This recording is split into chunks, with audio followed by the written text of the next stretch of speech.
উত্তর সিকিম ঘুরতে গিয়ে দুর্ঘটনার কবলে পড়ে মৃত্যু এক মহিলা সহ শিশুর।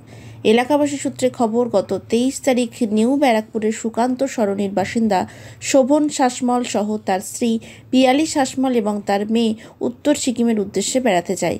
গত 28 তারিখ সারাদিন ভ্রমণের পর জুলুক থেকে গ্যাংটকে হোটেলের পথে যাওয়ার সময় দুর্ঘটনার কবলে পড়েন শাসমল দম্পতি এবং তাদের 2.5 বছরের কন্যা। দুর্ঘটনায় প্রাণ হারান পিয়ালি শাসমল এবং তার কন্যা শ্রীনিকা এবং শোভন গুরুতর আহত হন।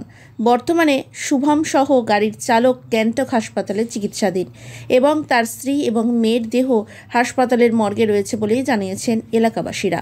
শাসমল দম্পতির এই পথ দুর্ঘটনার সংবাদ পেতেই শোকের ছায়া নেমে এসেছে তার পরিবার সহ প্রতিবেশীদের মধ্যে।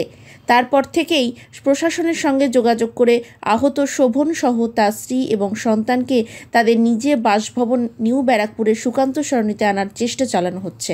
একটা সাইট সিন করলাম, মনেস্ট্রির সামনে দাঁড়ালাম, একদম কাছেই পৌঁছে গেছিলাম। তো ওই সময় বাঘটা নিতে গিয়ে ড্রাইভারের ব্রেক মানে ঠিক মতো ব্রেকটা ঠিক মতো ও যে সরিয়ে নেওয়া মানে চাকাটা আগে ভারী নেওয়ার সময় রাস্তাটা রোডের দুটো রাস্তা আছে, একটা রাস্তার কন্ডিশন ভালো আর একটা রাস্তার কন্ডিশন ভালো না। তো যেটার ভালো রাস্তা ওটা আমরা দেরি করে বেরিয়েছিলাম বলে ওই রাস্তাটা বন্ধ হয়ে যায়।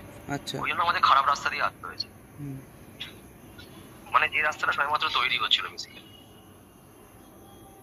তো রাস্তা কি খারাপ থাকার কারণেই কি দুর্ঘটনা হলো নাকি চালকের কোনো ভুল ছিল? দেখুন, চালকের প্রবলেম ছিল বলতে জানি না। দেখুন, ও ড্রিঙ্ক করেছিল কি করেনি মোস্ট প্রবাবলি, ঠিক আছে, কারণ আমি হয়তো বলতে পারবো না বিষয়টা। কিন্তু একটা সমস্যা হচ্ছে বয়স খুবই অল্প। আমার দেখে প্রথম দিন দেখেই মনে হয়েছিল ওর অতটা এক্সপিরিয়েন্স নেই, ঠিক আছে, বয়স খুবই অল্প। মানে এত অল্প বয়সী ছেলেকে দিয়ে গাড়ি চালানো মানে is too much high risk. মানে আজকে যে আমি যা হারালাম আমি তো ফিরে পাবো না কোনো। আজকে সবাই হোমস্টের লোকেরা বিজনেস করছে, কিন্তু বিজনেস করার আগে এটা ভাবা উচিত যে কাকে আমরা ড্রাইভিং এর জন্য পাঠাচ্ছি বা কি করছি। তো বর্তমানে আপনার স্ত্রী এবং যিনি সন্তান রয়েছে তাকে কোথায় রাখা হয়েছে, কিছু খবর আছে আপনার কাছে? তাদেরকে এখানেই রাখা হয়েছে, এই হসপিটালেই রাখা হয়েছে। ঠিক আছে। পোস্টমর্টেম হওয়া না। ওকে, তোমাকে যেটা শোভন যেটা বললাম তুমি একটু বলো তোমার কন্ডিশনটা।